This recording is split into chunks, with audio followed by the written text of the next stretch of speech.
Hello and welcome my dear students. Guys, आज के lecture में हम लोग कुछ टॉपिक्स कवर करने वाले हैं और वो टॉपिक्स है, पहला टॉपिक है लीनियर इक्वेशंस।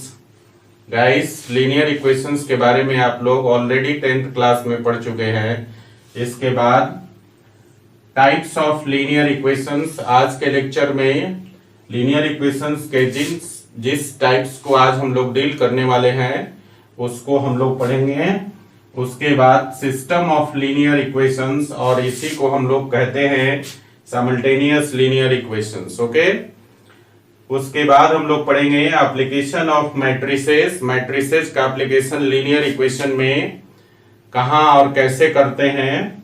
तो गाइस, मैट्रिसेस का एप्लीकेशन लीनियर इक्वेशन में लीनियर इक्वेशंस के कंसिस्टेंसी को चेक करने में करते हैं, और दूसरा काम लीनियर इक्वेशंस का सॉल्यूशन फाइंड आउट करने में हम लोग मैट्रिसेस का यूज करते हैं। So guys, application of matrices में हम लोग दो टॉपिक कवर करेंगे आज, और वो पहला टॉपिक है consistency of linear equations, linear equations की कंसिस्टेंसी को चेक करने के लिए, और दूसरा solution of system of linear equations, linear equations के सॉल्यूशंस को फाइंड आउट करने में हम लोग मैट्रिसेस का एप्लीकेशन करेंगे। ओके गाइस, तो गाइस लीनियर इक्वेशंस जो है, लीनियर इक्वेशंस के बारे में आप ऑलरेडी पढ़े हुए हैं, और इसका जो टाइप आपने पढ़ा होगा 2 वेरिएबल में या 3 वेरिएबल में पढ़ा होगा। आपने 10th क्लास में 2 वेरिएबल वाले लीनियर इक्वेशंस को पढ़ा होगा। उसका टाइप्स वहां पे था ax plus by is equal to c, और 3 वेरिएबल में इसका टाइप होता है ax plus by plus cz plus d is equal to d। ये हमें ऑलरेडी पता है। लीनियर इक्वेशंस, लीनियर इक्वेशंस का मतलब होता है कि इस रिलेशन में जो वेरिएबल्स है उसका मैक्सिमम पावर 1 होता है। ठीक है ना, ठीक है। चलिए अब इसका हम लोग टाइप देखते हैं। तो देखिए जरा कि इसका टाइप्स जो है, टाइप्स लीनियर इक्वेशंस के कौन कौन सा हम लोग जो डील करने वाले हैं। तो गाइस, हम लोग डील करेंगे homogeneous linear equations, homogeneous linear equations, ठीक है। और दूसरा जो टाइप हम लोग आज पढ़ेंगे वो है आपका non homogeneous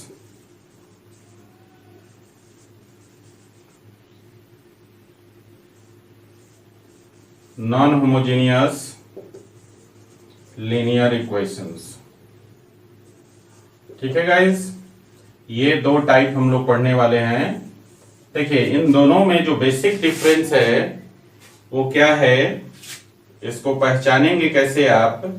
homogeneous linear equation में जो नंबर ऑफ टर्म्स है और नंबर ऑफ वेरिएबल्स वो इक्वल होता है। ओके गाइस, जैसे आप देखेंगे यहां पर, पहले इसका पहचान लिख लीजिए कि होमोजेनियस लीनियर इक्वेशन को पहचानने का तरीका है कि नंबर ऑफ टर्म्स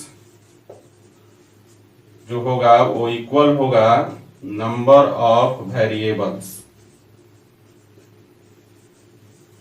क्लियर है, नंबर ऑफ वेरिएबल्स और नंबर ऑफ टर्म्स इक्वल होगा इसमें। एग्जाम्पल के लिए आप इसको समझ सकते हैं। जैसे मान लो कि आपके पास इक्वेशंस हैं a1x plus b1y is equal to 0, a2x plus b2y plus b2y is equal to 0। यहां पर गाइज आप देखेंगे 2 टर्म है और 2 वेरिएबल है x और y। ओके, तो नंबर ऑफ टर्म्स और नंबर ऑफ वेरिएबल्स अगर इक्वल हो तो ऐसे लीनियर इक्वेशंस को हम लोग होमोजेनियस लीनियर इक्वेशंस बोलते हैं। ओके, और दूसरा टाइप है नॉन होमोजेनियस लीनियर इक्वेशंस। इसकी पहचान क्या होती है, नॉन होमोजेनियस लीनियर इक्वेशंस में नंबर ऑफ टर्म्स जो होता है वो नंबर ऑफ वेरिएबल से ज्यादा होता है। ठीक है ना, तो पहचान है इसकी कि number of terms is greater than number of terms is greater than the number of variables. Clear? इसकी पहचान क्या है guys? Non homogeneous linear equation की पहचान है number of terms is greater than the number of variables.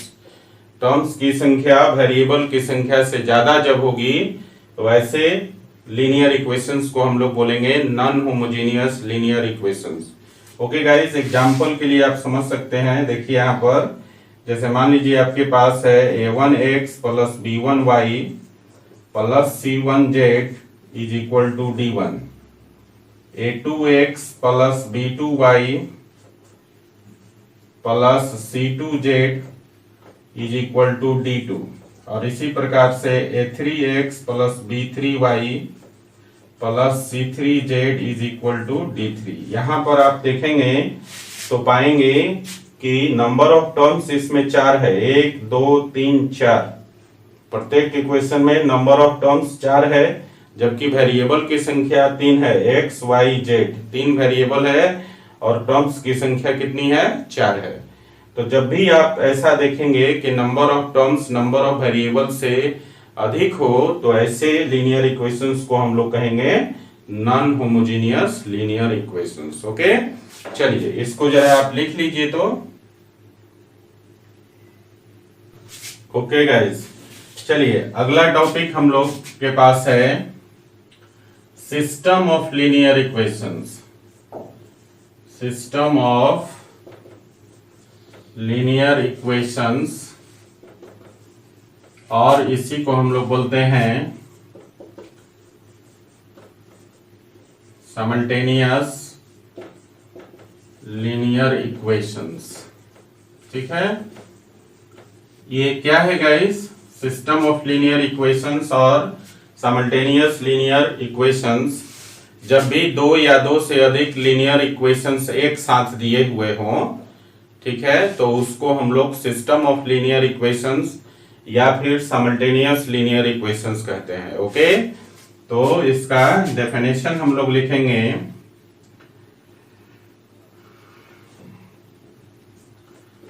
To और more than two linear equations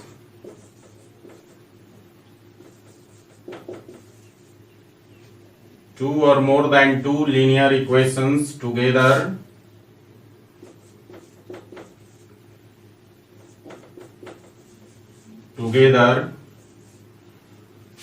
we known as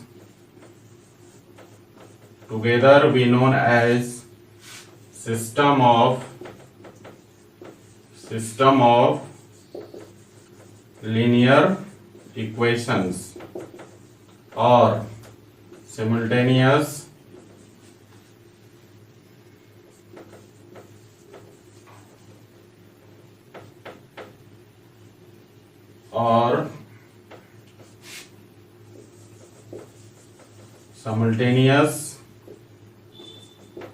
linear equations.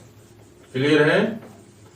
Example के लिए समझिए, जैसे मान लीजिए अगर होमोजेनियस के केस में लें तो देखिए जरा, a1x plus b1y plus c1z is equal to 0, a2x plus b2y plus c2z is equal to 0 and a3x plus b3y plus c3z is equal to 0।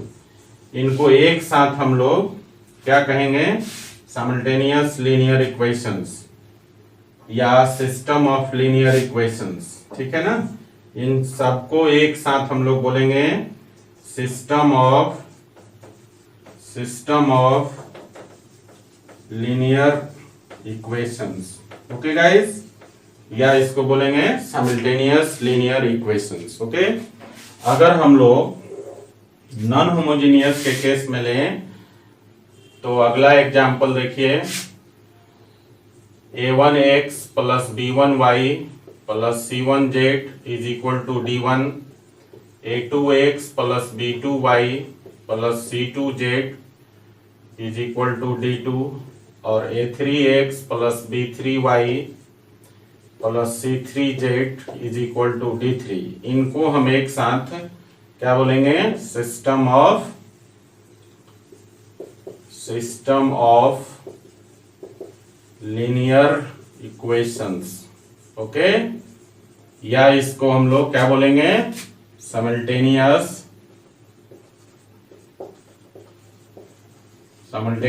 linear equations। Okay guys, तो ये था हमारा सिस्टम ऑफ लीनियर इक्वेशंस और simultaneous linear equations. ठीक है ना? जब भी दो या दो से अधिक लीनियर इक्वेशंस को हम लोग एक साथ लेते हैं तो उसको हम लोग बोलते हैं सिस्टम ऑफ लीनियर इक्वेशंस और साइमल्टेनियस लीनियर इक्वेशंस। ओके, चलिए इसको जरा आप लिख लीजिए।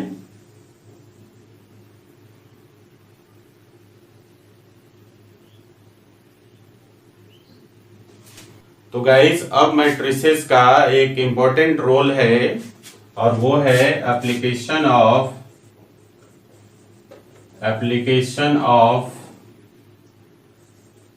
मैट्रिसेस। और इसको हम लोग जो है यूज करते हैं, मैट्रिक्स को यूज करते हैं लीनियर इक्वेशंस के केस में। दो तरीके से मैट्रिसेस को यूज करते हैं। और पहला क्या? To find the solution of system of linear equations. ठीक है, क्या करते हैं? पहला application system of linear equations का सॉल्यूशन फाइंड आउट करने में मैट्रिसेस का एप्लीकेशन करते हैं। और दूसरा है to check the consistency of system of linear equations. ठीक है गाइस, दूसरा हम लोग एप्लीकेशन कहाँ करते हैं? सिस्टम ऑफ लीनियर इक्वेशंस की कंसिस्टेंसी को चेक करने में हम लोग मैट्रिसेस का यूज करते हैं। तो चलिए हम लोग सबसे पहले आते हैं सॉल्यूशन पर। और देखिए सॉल्यूशन में हम लोग दो तरह के सिस्टम ऑफ लीनियर इक्वेशंस का सॉल्यूशन निकालेंगे। और वो पहला है solution of system of homogeneous linear equations. ठीक है, और दूसरा हम लोग कहाँ करेंगे? दूसरा क्या होगा? Solution of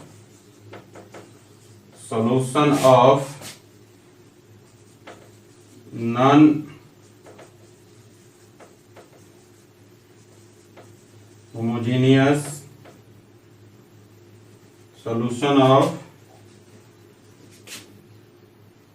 homogeneous linear equations. ठीक है,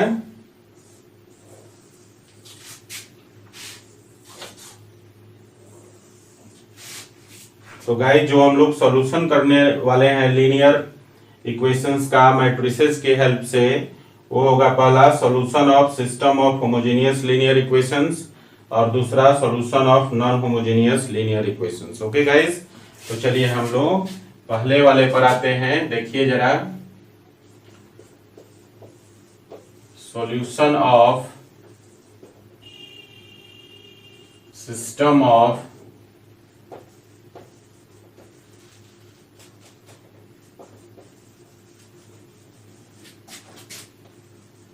homogeneous linear equations.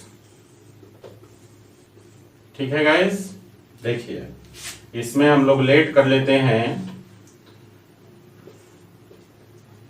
a1x plus b1y plus c1z is equal to 0, a2x plus b2y plus c2z is equal to 0, a3x plus b3y plus c3z is equal to 0। ये मान लीजिए हमारे पास ये है आपके system of homogeneous linear equations है। ठीक है ना। इसको सॉल्व करने के लिए रूल क्या कहता है, रूल्स है इसका कि पहला काम कीजिए क्या, write the matrix of coefficient of variables. ठीक है, तो पहला रूल है write the matrix of coefficient of variables. ठीक है, एज कैसा, जैसे मान लीजिए आपके पास system of homogeneous linear equations है, तो आपको पहला काम करना है कि वेरिएबल्स के कोफिशिएंट का एक मैट्रिक्स लिखेंगे। ठीक है ना। तो right the matrix of coefficient of variables as, और कोई मैट्रिक्स ए मान लीजिएगा, और यहाँ देखिए x का कोफिशिएंट है a1 a2 a3, तो ये हो गया a1 a2 a3। ठीक है, इसी तरह y का कोफिशिएंट है b1 b2 b3, तो यहाँ लिखेंगे b1 b2 b3। ठीक है ना। और z का कोफिशिएंट है c1 c2 c3।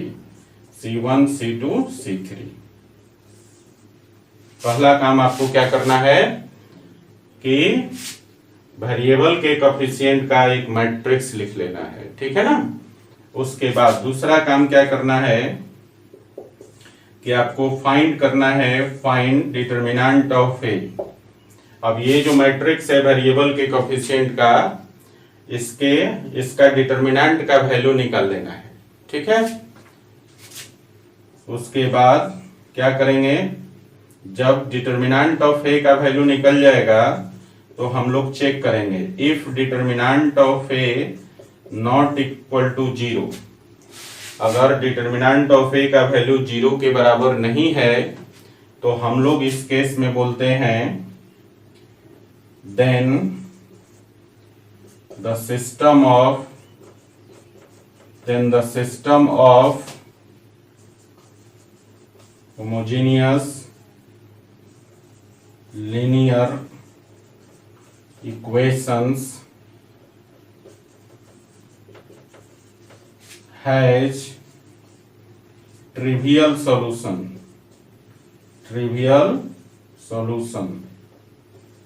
अब ट्रिवियल सॉल्यूशन का क्या मतलब है गाइस, ट्रिवियल सॉल्यूशन का मतलब होता है that is x is equal to Y is equal to Z is equal to 0। Trivial solution का मतलब है कि इसमें जो तीनों वेरिएबल है x y z, तीनों का वैल्यू 0 हो। ठीक है।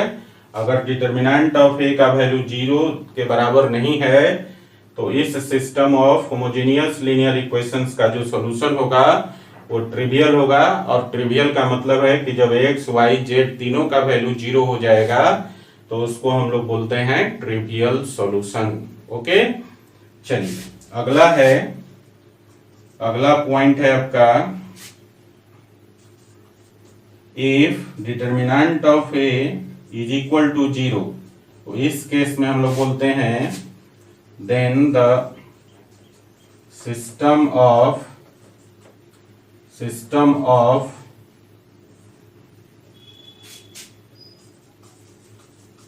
Homogeneous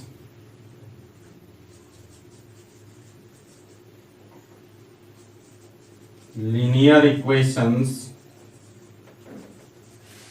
has non-trivial solution। कैसा, non-trivial solution। ओके गाइस, जब डिटर्मिनेंट ऑफ ए का वैल्यू 0 हो जाए तो system of homogeneous linear equation का जो सॉल्यूशन होगा वो नॉन ट्रिवियल सॉल्यूशन होगा। नॉन ट्रिवियल सॉल्यूशन का मतलब होता है, नॉन ट्रिवियल सॉल्यूशन का मतलब होता है गाइस वन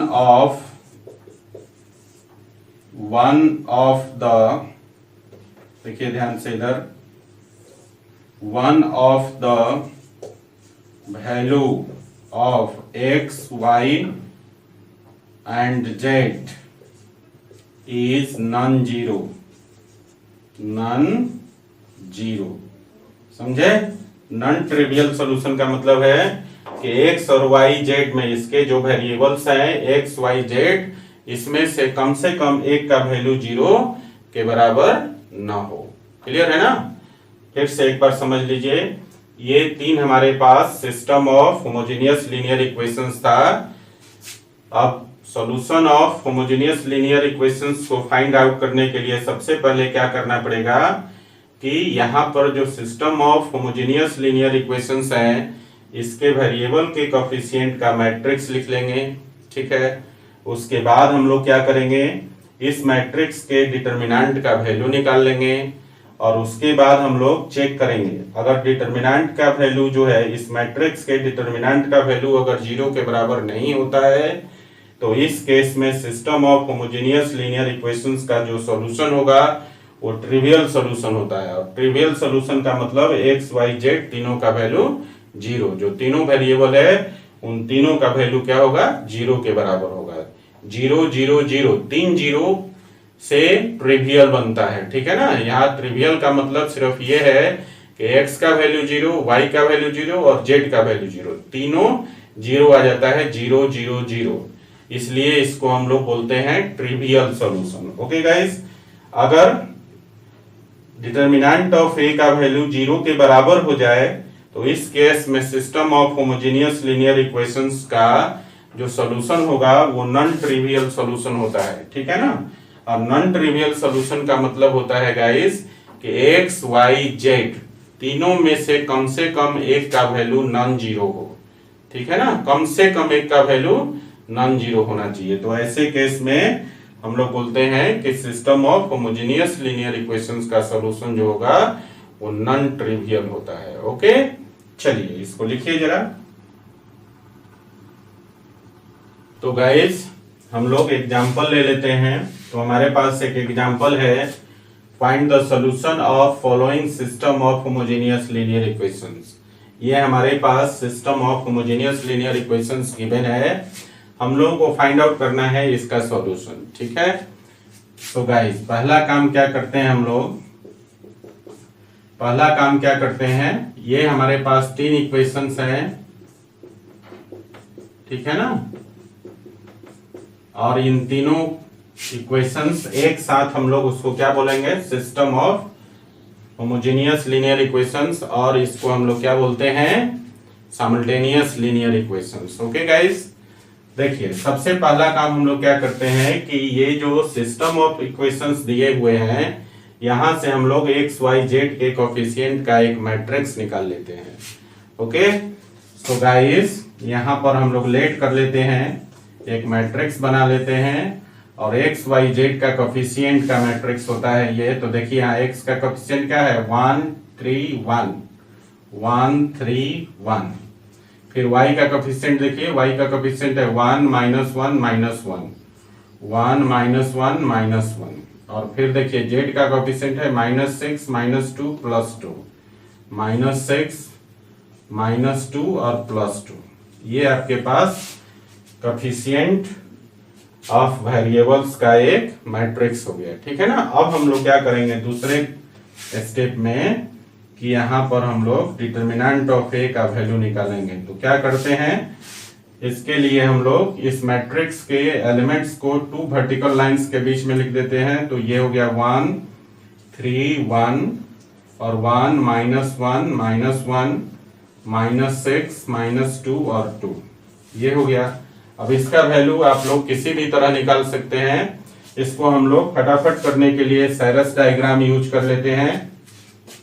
तो इसके लिए क्या करना होता है, पहले आपको तीनों रो को लिखना होता है।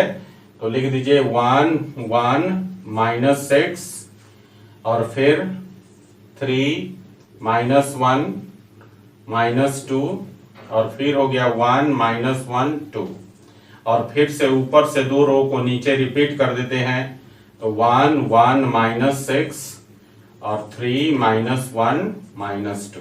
ठीक है, उसके बाद हम लोग एरो बना लेते हैं। देखिए ये एरो नहीं डायगोनल है, डायगोनल एलिमेंट को मल्टीप्लाई कीजिए तो 2 इंटू -1 इंटू 1 ये हो गया आपका -2।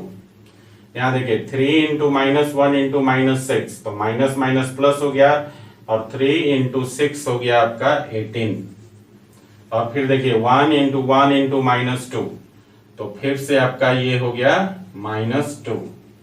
इन तीनों को हम लोग क्या करते हैं ऐड कर देते हैं और ऐड करने के बाद इसकी वैल्यू को हम लोग p से लिखते हैं। तो देखिए 18 में से -4 घटा लेंगे तो 14 हो जाएगा। क्लियर है ना। फिर इधर देखिए डायगोनल नीचे से ऊपर डायगोनल जो बनाते हैं हम लोग, तो देखिए पहले डायगोनल में एलिमेंट है 1 -1 और -6 तो फिर से यहाँ पर -6 और -1 को मल्टीप्लाई करेंगे तो +6 हो जाएगा और इंटू 1 तो ये हो गया 6 और फिर यहाँ देखिए 1 -1 -2 तो माइनस माइनस फिर से प्लस हो गया और 2 इंटू 1 इंटू 1 जो हो जाएगा 2 हो गया। ठीक है ना। और यहाँ देखिए 3 इंटू 1 इंटू 2 तो 3 इंटू 1 3 और इंटू 2 6। ठीक है, इनको जोड़ दीजिए और इनको जोड़कर हम लोग क्या लिखते हैं n लिखते हैं। तो देखिए 6 इंटू 6 + 2 8 और 8 + 6 कितना हो जाएगा 14। क्लियर है। तो यहां पर आपने देखा कि आपका वैल्यू जो है p का वैल्यू 14 आ गया और n का वैल्यू भी आपका 14 हो गया। So guys determinant of a का वैल्यू क्या हो जाएगा p - n। तो यहां पर आपका हो गया therefore determinant of a is equal to 14 - 14 is equal to 0। So guys तो यहां पर आपने क्या देखा therefore determinant of a is equal to 0 हो गया। और ये केस किस में था, जब डिटरमिनेंट ऑफ a का वैल्यू 0 हो जाए तो हम लोग क्या बोलते थे कि system of the system of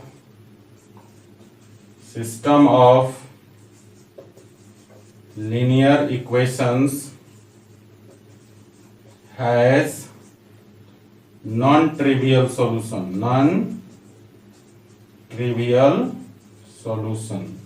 okay guys, तो इस system of homogeneous linear equation का सॉल्यूशन कैसा आया नॉन ट्रिवियल आ गया। ओके चलिए लिख लीजिए इसको जरा।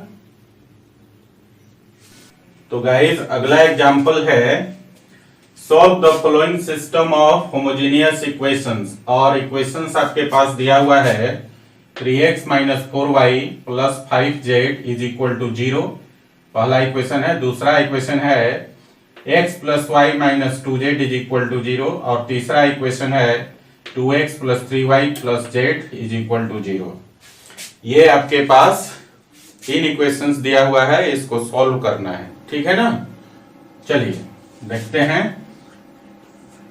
तो क्या करते हैं गाइस, पिछले क्वेश्चन में हमने देखा था कि क्या करना होता है। सबसे पहले यहाँ जो तीन इक्वेशंस दिए हुए हैं, मतलब जो सिस्टम ऑफ इक्वेशन दिया हुआ है, इसमें से x y z के कोफिशिएंट का हम लोग मैट्रिक्स बनाते हैं। तो लेट कर लीजिए, एक कोई मैट्रिक्स है A, तो इसमें एलिमेंट्स हो जाएगा x का कोफिशिएंट देखिए यहाँ पर 3 1 2 3 1 2 और y का कोफिशिएंट देखिए -4 1 और 3 -4 1 और 3 और z का कोफिशिएंट यहाँ पर है 5 -2 और 1 5 -2 और 1। ठीक है। अब हम लोग क्या करेंगे, अब हम लोग मैट्रिक्स A का डिटरमिनेंट निकालेंगे। तो therefore determinant of matrix A क्या हो जाएगा, 2 वर्टिकल लाइंस के बीच में इसके एलिमेंट्स को लिख देंगे। तो 3 1 2 -4 1 3 और 5 -2 1। ठीक है।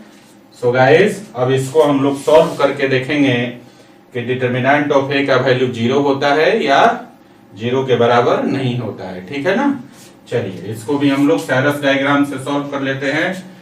तो पहले तीनों रो को लिखिए। तो पहला रो है गाइस 3 - 4 5, दूसरे रो में एलिमेंट है 1 1 - 2 और तीसरे रो में एलिमेंट है 2 3 1, ठीक है। फिर क्या करना होता है, ऊपर से दो रो को नीचे रिपीट कर दीजिए। तो 3 - 4 5 और 1 1 - 2। अब डायगोनल बना लेते हैं। पहले ऊपर से नीचे का डायगोनल और इनको मल्टीप्लाई कीजिए। तो 3 × 1 × 1 कितना हो गया 3। फिर देखिए 3 × 1 3 × 5, तो 3 × 5 हो गया 15। और फिर देखिए 2 × -4 और इंटू -2, तो माइनस माइनस प्लस हो गया और ये हो गया 4 × 2 8 और 8 × 2 16, ठीक है। अब इनको जोड़ना है, इसको जोड़ लीजिए और इनको जोड़ देंगे तो 15 और 16 हो गया 31 और 3 हो गया आपका 34 और ये वैल्यू आपका p का हो गया। क्लियर। अब हम डायगोनल नीचे से ऊपर का बना लेते हैं। देखिए गुना कीजिए डायगोनल एलिमेंट्स को। तो 2 × 1 × 5, तो 2 × 1 2 और 2 × 5 5 हो गया। यहाँ देखिए 3 × 3 9 और 9 × 2 18 और यहाँ -2 है तो ये हो गया -18। और यहाँ देखिए 1 × 4 -4, तो -4 हो गया और -4 × 1 -4, ठीक है। और इनको भी जोड़ना होता है, जोड़कर इसको n लिखना होता है। तो देखिए -4 और -18 करेंगे तो -22 हो जाएगा और फिर -22 और +5 -17 हो गया ये आपका, ठीक है गाइस। तो देयरफॉर डिटर्मिनेंट ऑफ a का वैल्यू हो गया p - n और p का वैल्यू आया है 34 और -n का वैल्यू है -17, है ना। तो देखिए -34 और माइनस माइनस +17 हो गया तो ये वैल्यू हो गया आपका 51, ठीक है। तो आपने क्या देखा guys, therefore determinant of a not equal to 0, 0 के बराबर नहीं है। तो इस केस में हमने क्या पढ़ा है कि जब डिटर्मिनेंट ऑफ a का वैल्यू 0 ना हो तो system of homogeneous linear equation का सॉल्यूशन जो होता है ट्रिवियल होता है। तो therefore the system of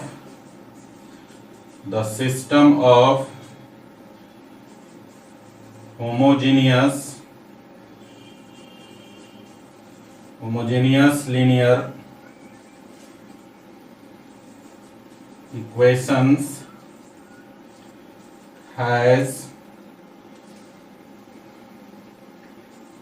trivial solution। Clear है, ठीक है ना। तो ये जो सिस्टम ऑफ होमोजेनियस इक्वेशन था गाइस, इसका सॉल्यूशन कैसा होगा, ट्रिवियल सॉल्यूशन। यहाँ पर ट्रिवियल और नॉन ट्रिवियल जब हम बात करते हैं तो यहाँ पर ट्रिवियल और नॉन ट्रिवियल से मतलब है सॉल्यूशन का नेचर कैसा है, समझ गए ना। मतलब सॉल्यूशन की प्रकृति क्या है, ट्रिवियल है या नॉन ट्रिवियल है, ठीक है ना। चलिए अभी हम लोग इसके बारे में चर्चा करेंगे, पहले आप लोग इसको लिख लीजिए।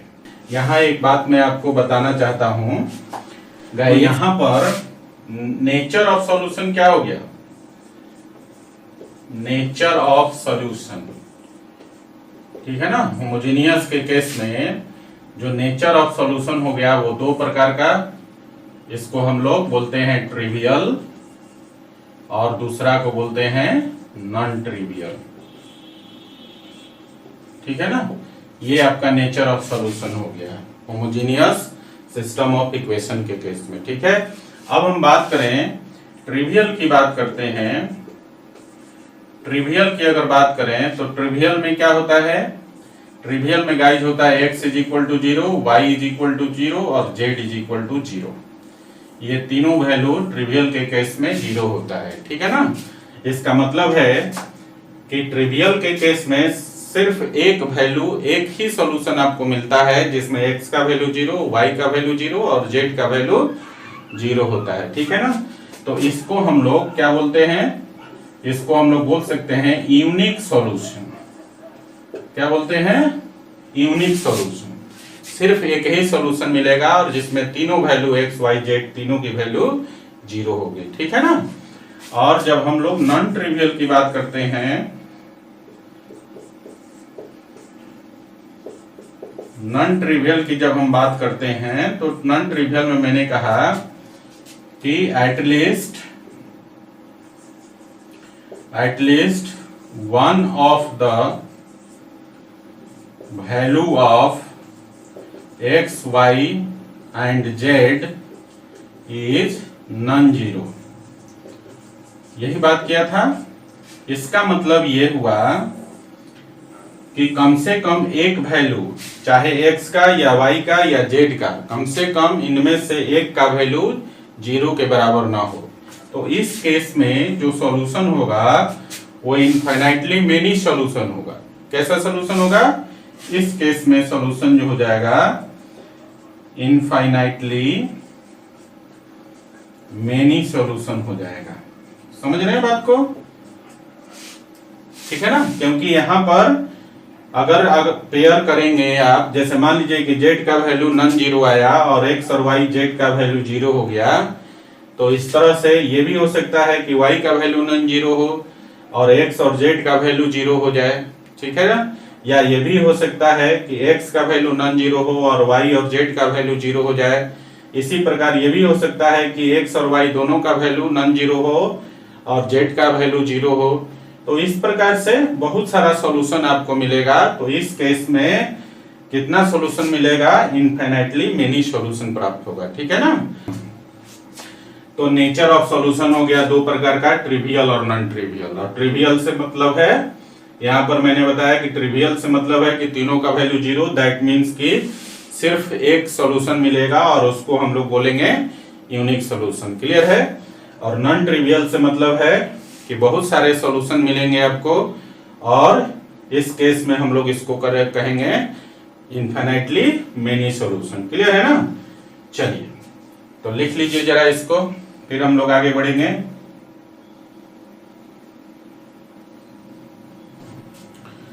तो गाइस अगला एग्जांपल है, for what value of k the following system of homogeneous linear equation has non trivial solution. कह रहा है इसमें जो k के किस वैल्यू के लिए ये system of homogeneous linear equation का सॉल्यूशन नॉन ट्रिवियल होगा। ठीक है ना।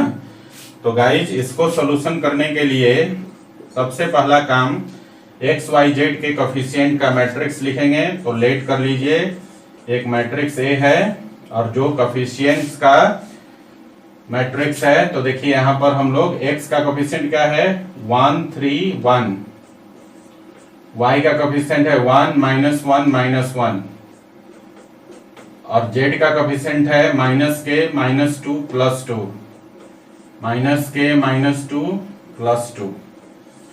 ठीक है। तो देयरफॉर हम क्या करेंगे, डिटरमिनेंट ऑफ A लिखा लेंगे। तो देखिए यहाँ पर डिटरमिनेंट ऑफ A के लिए हम क्या करते हैं, दो वर्टिकल लाइंस के बीच में इसके एलिमेंट्स को लिख देंगे। तो 1 3 1 हो गया, 1 -1 -1 हो गया और ये हो गया -k -2 और ये हो गया आपका 2। ठीक है ना। अब हम लोग क्या जानते हैं, अब हम लोग जानते हैं यहां पर चूंकि दिया हुआ है क्या है कि system of homogeneous linear equation has non trivial solution. Clear है ना। तो नॉन ट्रिवियल सॉल्यूशन के केस में अभी हमने डिस्कस किया डिटरमिनेंट ऑफ A का वैल्यू क्या हो जाएगा 0। ठीक है ना। नॉन ट्रिवियल के केस में अभी हमने क्या डिस्कस किया कि डिटरमिनेंट ऑफ A का वैल्यू हो जाएगा 0। ठीक है। तो गाइस सबसे पहले हम लोग डिटरमिनेंट ऑफ A का वैल्यू निकालेंगे। तो इसमें भी हम लोग सैरस रूल अप्लाई कर देते हैं। तो देखिए जरा, ये हो गया आपका, पहले तीनों रो को लिखेंगे 1 -k, फिर हो गया 3 -1 -2 और फिर हो गया 1 -1 और 2। और फिर से ऊपर से 2 रो को नीचे रिपीट कर देंगे तो 1 1 माइनस के और 3 माइनस 1 माइनस 2। ठीक है, अब डायगोनल बना लेते हैं हम लोग, नीचे से ऊपर का डायगोनल देखिए, तो इसको मल्टीप्लाई करके हम लोग n लिखते हैं। तो देखिए 1 इंटू -1 और माइनस के तो प्लस के हो गया, और यहाँ देखिए -2 इंटू -1 तो ये हो गया +2 और +2 इंटू 1 2 हो गया, और यहाँ देखिए 3 इंटू 1 3 और इंटू 2 ये हो गया 6। तीनों को जोड़ दीजिए तो ये वैल्यू हो जाएगा k + 8, और ये किसका वैल्यू हो गया, n का वैल्यू हो गया। ठीक है ना। चलिए अब हम लोग ऊपर से नीचे का डायगोनल बना लेते हैं। तो देखिए यहाँ पर डायगोनल एलिमेंट्स को मल्टीप्लाई कीजिए, 1 इंटू -1 और -1 इंटू 2 -2 हो गया। फिर देखिए 3 इंटू -1 हो गया -3, और -3 में माइनस के से गुना करेंगे तो ये आपका हो जाएगा +3k हो जाएगा ना, माइनस माइनस प्लस हो गया। यहाँ देखिए 1 इंटू 1 हो गया, और फिर -2 से गुना करेंगे तो हो गया -2, और इनको आप जोड़ देंगे तो इसका वैल्यू हो जाएगा 3k और -4, और ये वैल्यू हम लोग लिखते हैं p के बराबर। ठीक है ना। अब देखिए जरा ध्यान से, सिंस लिखेंगे हम लोग, since for non trivial solution determinant of a is equal to 0। ठीक है, तो देखिए यहाँ पर डिटर्मिनेंट ऑफ a का वैल्यू क्या हो जाएगा, p माइनस n और इज इक्वल टू 0, और p का वैल्यू है 3k - 4 और माइनस n का वैल्यू है k + 8 और इज इक्वल टू 0। तो यहाँ देखिए 3k - 4, ठीक है, और -k और -8 इज इक्वल टू 0। तो 3k में से k घटाएंगे तो 2k हो गया, और यहाँ पर देखिए -8 और -4 करेंगे तो -12 हो गया, और is equal to 0। So guys 12 को आप इधर ला दीजिए, तो इसको आप लिख सकते हैं 2k इज इक्वल टू 12, और 2 से 12 कट जाएगा 6 टाइम। सो गाइज k का वैल्यू हो गया 6। ठीक है, तो k के वैल्यू 6 के लिए ये जो system of homogeneous linear equation दिया है, इसका सॉल्यूशन क्या होगा, नॉन ट्रिवियल होगा। ओके गाइस, चलिए इसको लिख लीजिए।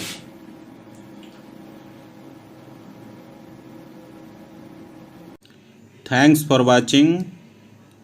Keep in touch. Do like, share and subscribe.